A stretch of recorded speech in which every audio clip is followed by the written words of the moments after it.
بقول مولانا اظہار الحسن صاحب رحمۃ اللہ علیہ کے کہ اللہ تعالیٰ جب کسی علاقے میں خیر کو زندہ کرنا چاہتے ہیں تو خیر والوں کو خیر کے کام کے لیے قبول کرتے ہیں، یعنی وہاں پر اللہ تعالیٰ کوئی نہ کوئی اجتماع کرواتے ہیں۔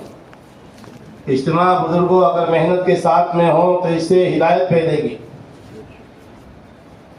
ہم نے کئی مرتبہ یہ بات سنی ہے کہ عمومی ہدایت کا ظہور کسی نہ کسی عمومی اجتماع سے ہوگا۔ حضور پاک صلی اللہ علیہ وسلم کے ہم اجتماعات دیکھیں، ابھی نظام الدین کے اندر میں پیر کے دن مولانا یوسف صاحب نے اجتماع کی محنت بتلائی کہ اجتماع کی محنت کیسے ہوتی ہے، کہ ہم اور آپ حضور پاک صلی اللہ علیہ وسلم کے اجتماعات دیکھیں، صحابہ کرام کے اجتماعات دیکھیں کہ ان اجتماعات کے اندر میں ہم کو انفرادی دعوت کا اہتمام ملے گا اور جذبہ ہدایت ملے گا اور راتوں کا رونا ملے گا۔ مولانا جیسا رحمۃ اللہ علیہ فرمایا کرتے تھے اجتماعات ہمارے کام کا موضوع نہیں ہے اور صحیح رخ پر نہ ہونے کی وجہ سے بجائے نفع کے نقصان ہوگا۔ اس لیے ہمارے کام کے اندر میں جو ادنا درجہ ہے وہ اجتماعات اور جلسے ہیں، اور درمیانی درجہ وہ چلنا پھرنا، ملاقاتیں کرنا، ہر ایک کو متوجہ کرنا، ہر ایک کی فکر کرنا، کوئی گھر نہ چھوٹے، کوئی فرد نہ چھوٹے۔ اور اعلیٰ درجہ ہمارے کام کے اندر میں بزرگوں وہ راتوں کا رونا ہے۔ تمام اجتماعات کے اندر میں چاہے بدر ہو، چاہے احد ہو، خندق ہو، ہمراہ الاسد ہے، حنین ہے، جتنے اجتماعات ہیں اور اجتماعات کے اندر میں آپ کو حضور پاک صلی اللہ علیہ وسلم کا رونا ملے گا کہ غزوات کی راتیں اللہ کے وسلم کی عبادت میں، جاگنے میں، رونے میں گزری ہیں۔ اس لیے ہمیں اپنے اجتماع کو اجتماع بنانا ہے،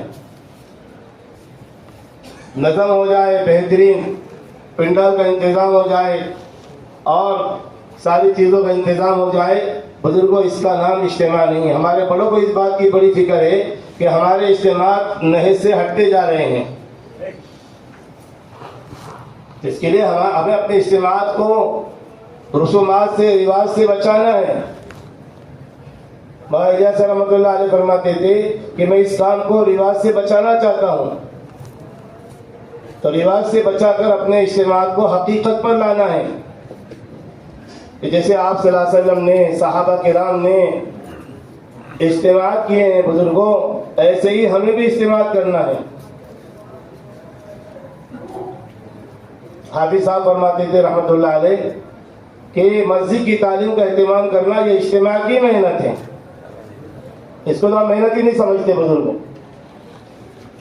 کہ مسجد کی تعلیم کا اہتمام، گھر کی تعلیم 5 اعمال کے ساتھ،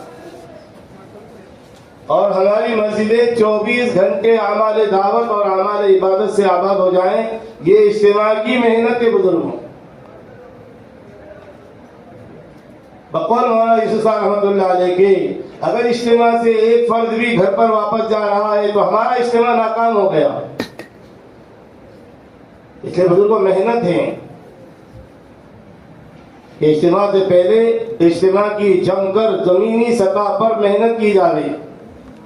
فرانس کے اندر میں ایک جماعت حضرت نے بتلائی مولانا یوسف صاحب نے کہ فرانس کے اندر میں ایک جماعت ہے، جماعت الحصیر، چٹائی والی جماعت۔ یہ چٹائی لے کر پھرتی ہے، وہ محنت کرتی ہیں، جہاں خالی جگہ مل جائے، جہاں کچھ تھوڑا سا جگہ مل جائے وہاں پر چٹائی بچھا کر کام شروع کر دیتے ہیں۔ یہ چٹائی والی جماعت کی برکت سے فرانس کے اندر میں کئی مسجدیں بن گئی اور آباد بھی ہو گئی۔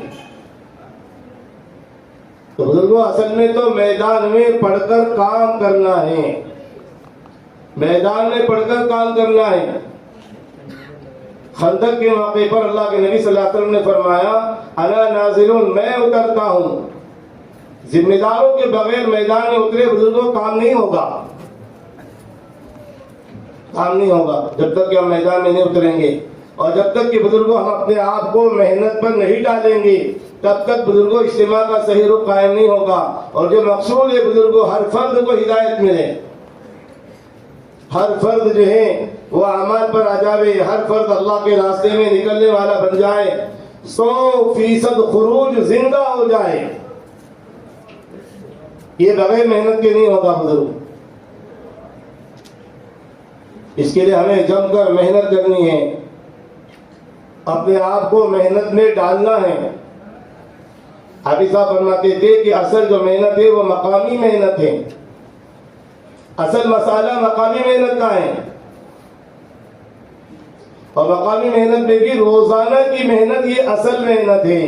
ماحول جو بنے گا ایمان کا, اعمال کا, نمازوں کا اور عبادات کا, اطاعت کا, اچھے اخلاق کا, اخلاص استخلاص الہیت کا, ایک دوسرے کی مصیبتوں میں ضرورتوں میں کام آنے کا, دکھ درد میں شامل ہونے کا, بزرگوں جو ماحول بنے گا وہ مقامی محنت سے بنے گا. حضرت جی نے فرمایا کہ ایک بستی ایسی ہمیں دے دو محنت کر کے کہ جس بستی کے اندر میں 100% محمد صلی اللہ علیہ وسلم والے اعمال زندہ ہوں. ہم اور آپ بزرگوں میرے بھائیوں, ہم اور آپ کوئی ایسی بستی پیش نہیں کر سکتے جو بستی محنت کر کے اللہ کے نبی صلی اللہ علیہ وسلم نے بنائی تھی, مدینہ طیبہ.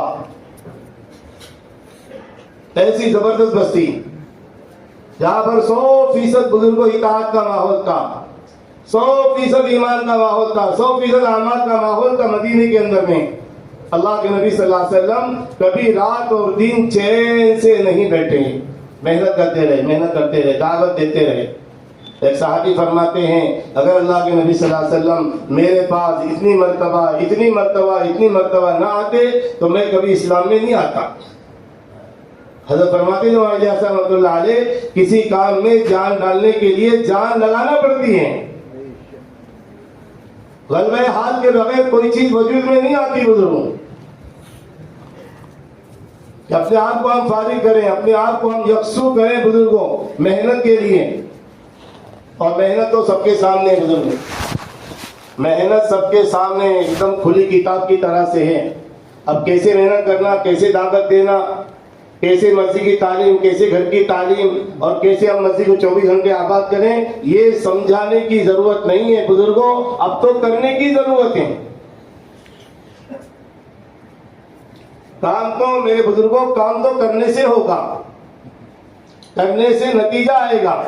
دعوت کی محنت نتیجہ خیز محنت ہے. کیسی محنت ہے بولو بھائی؟ ہاں ذرا گردن نیچے نہ ڈالیں بھائی, متوجہ ہو کے سنیں. دعوت کی محنت نتیجہ خیز محنت ہے.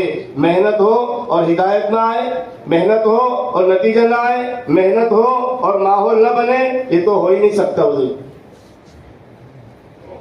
حضرت مولانا یونس صاحب رحمۃ اللہ علیہ فرماتے تھے کہ یہ تو سب سے زیادہ جھوٹی بات ہے.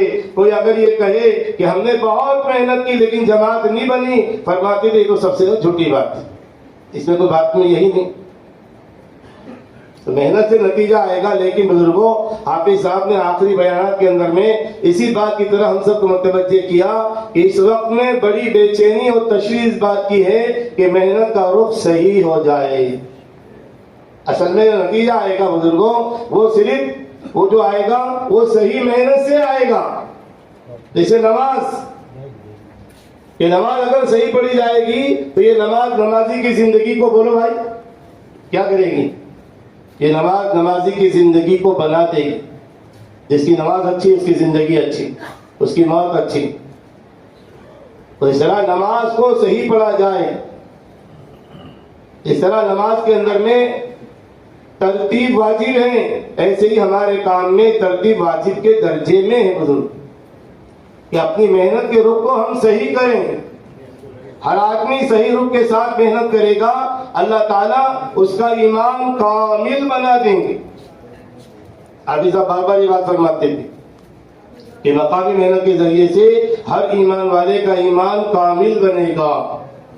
جس دن حضرت کی بات نقل کرتے تھے کہ جس دن داعی کی دعوت سے داعی کا یقین بن جائے گا، کامل بن جائے گا، یا جس دن داعی کی دعوت سے داعی کا دل پلٹ جائے گا، اس دن وہ جن کو دعوت دے گا سب کا دل اللہ کی طرف پلٹ جائے گا۔ یہ تو بزرگوں دلوں کو پلٹوانے والی محنت ہے۔ ابھی تو سب سے پہلے ہم اپنے دلوں کو پلٹوانے کی طرف جا رہے ہیں، محنت کر رہے ہیں بزرگ۔ یہ محنت صحیح ہونا چاہیے، اس طرح عبادات کے اندر میں رخ صحیح ہو۔ حذیفہ رضی اللہ تعالیٰ عنہ نے ایک صاحب کو دیکھا کہ نماز پڑھ رہے ہیں، نماز کے بعد ان کو بلایا اور پوچھا کہ تم نے جو یہ نماز پڑھی ہے کتنے سال سے آپ یہ نماز پڑھ رہے ہیں؟ تو انہوں نے عرض کیا غالباً 30 سال یا 40 سال سے میں ایسی نماز پڑھ رہا ہوں۔ تو آپ نے فرمایا اگر تم یہی نماز پڑھتے پڑھتے دنیا سے چلے گئے تو اس دین پر نہیں مرو گے جو دین محمد صلی اللہ علیہ وسلم لے کر آئے۔ فضائل اعمال میں لکھا ہے، حضرت شیخ زکریا رحمۃ اللہ علیہ نے فضائل نماز کے اندر لکھا ہے کہ آدمی 60 سال تک نماز پڑھتا ہے لیکن اس کی ایک نماز بھی قبول نہیں ہوتی۔ 60 سال۔ اس لیے حضرت مولانا یوسف صاحب رحمۃ اللہ علیہ فرماتے تھے کہ ہر محنت کرنے والا کامیاب نہیں ہے۔ بولو بھائی، ہر محنت کرنے والا کامیاب نہیں ہے۔ کہ کامیاب وہ ہے بزرگوں جس کی محنت کا رخ صحیح ہو۔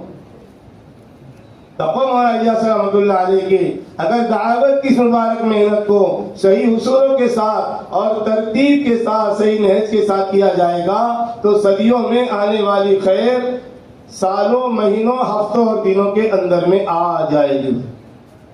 بلکہ حضرت فرماتے تھے اگر اس محنت کو ہم قربانی کے ساتھ کریں گے، صحیح رخ کے ساتھ میں کریں گے تو خیر القرون قیامت تک باقی رہے گا۔ محنت زبردست ہے بزرگوں۔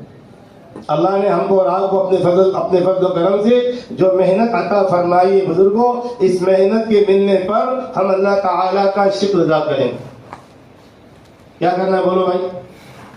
دنیاوی نعمتوں پر آدمی خوب شکر ادا کرتا ہے، بار بار شکر ادا کرتا ہے، دنیا کی کوئی نعمت مل جائے، دولت مل جائے، لیکن نعمت ایمان کے ملنے پر، اس محنت کے ملنے پر ہم اللہ تعالیٰ کا شکر ادا نہیں کرتے۔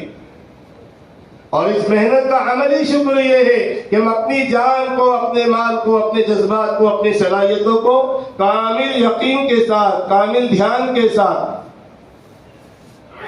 کامل یقین کے ساتھ، کامل دھیان کے ساتھ، اللہ کو راضی کرنے کے جذبے کے ساتھ بزرگوں دین کے تقاضوں پر ہم لگانے والے بن جائیں۔ بزرگ یہ اصل چیز ہے بزرگ۔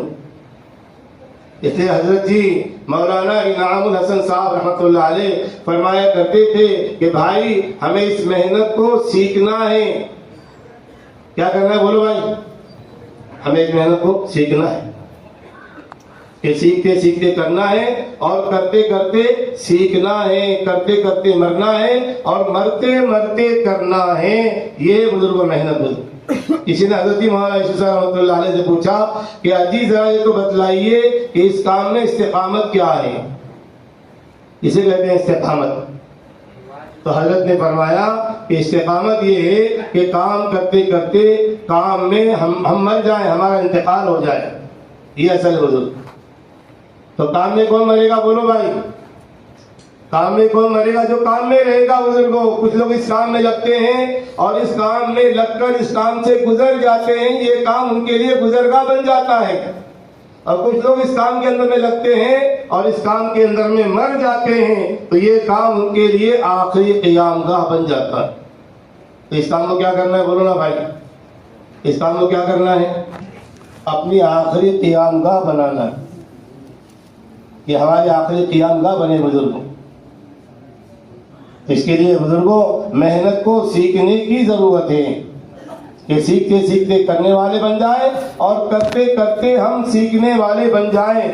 تو اصل جو محنت ہے بزرگوں مقامی محنت کے اندر میں وہ روزانہ کی محنت ہے۔ نظام الدین کے اندر میں حضرت مولانا جمشید صاحب دعوت برکاتہم نے فرمایا کہ مدینہ منورہ کے 10 سالہ قیام میں اللہ کے نبی صلی اللہ علیہ وسلم نے 9.5 سال مقامی کام کیا ہے. کیا کیا بولو نا بھائی؟ مقامی کام کیا ہے 9.5 سال اللہ کے وسلم نے مقامی کام. اما جان فرماتی ہیں عائشہ رضی اللہ تعالی عنہ اللہ کے نبی صلی اللہ علیہ وسلم اپنی مسجد میں عشاء کی نماز بہت تاخیر سے پڑھا کر ملاقاتوں میں نکل جایا کرتے تھے. اس زمانے کا مدینہ جبکہ کوئی سہولت نہیں بزرگوں، کوئی آسانیاں نہیں ہیں. اللہ کے وسلم اپنی مسجد میں عشاء کی نماز بہت تاخیر سے پڑھاتے. بہت ساری وجوہات ہوتی تھی اس، لیکن ایک عام عادت اللہ کے نبی صلی اللہ علیہ وسلم کی یہ بھی تھی کہ اللہ کے نبی صلی اللہ علیہ وسلم اپنے مصلیوں کا انتظار کرتے تھے. کیا کرتے تھے بولو بھائی؟ مصلیوں کا انتظار کرتے تھے اللہ کے نبی صلی اللہ علیہ وسلم، اور نماز پڑھا کر اللہ کے وسلم ملاقات میں نکل جاتے تھے. اور جو نئے مسلمان روزانہ مسلمان ہوتے تھے، اسلام میں آتے تھے، ان کے قدموں کو جمانے کے لیے اللہ کے وسلم ان کو مکی زندگی کے حالات سنایا کرتے تھے. اس لیے حضرت جی فرماتے ہیں کہ مکہ مکرمہ کی قربانیاں یہ مدینہ منورہ کا اجتماع ہے. مکہ مکرمہ کی قربانیاں کیا ہے بولو بھائی؟ ہاں، مکے کے حالات. ان نئے مسلمانوں کو مکے کے حالات سنایا کرتے تھے کہ مکے میں مسلمانوں کے ساتھ میں کیا معاملات ہوئے، بلال کے ساتھ میں کیا ہوا، خباب کے ساتھ میں، عمار کے ساتھ، یاسر کے ساتھ، سمیہ کے ساتھ رضی اللہ اجمعین، ان تمام حضرات کے ساتھ میں کیسے حالات پیش آئے. شعیب ابی طالب کے اندر میں ہمارے ساتھ کیا معاملہ ہوا. یہ مکہ مکرمہ کے حالات اللہ کے نبی صلی اللہ علیہ وسلم مدینے کے نئے مسلمانوں کو سنایا کرتے تھے تاکہ ان کے اندر میں استقامت پیدا ہو جائے اپنے دین پر.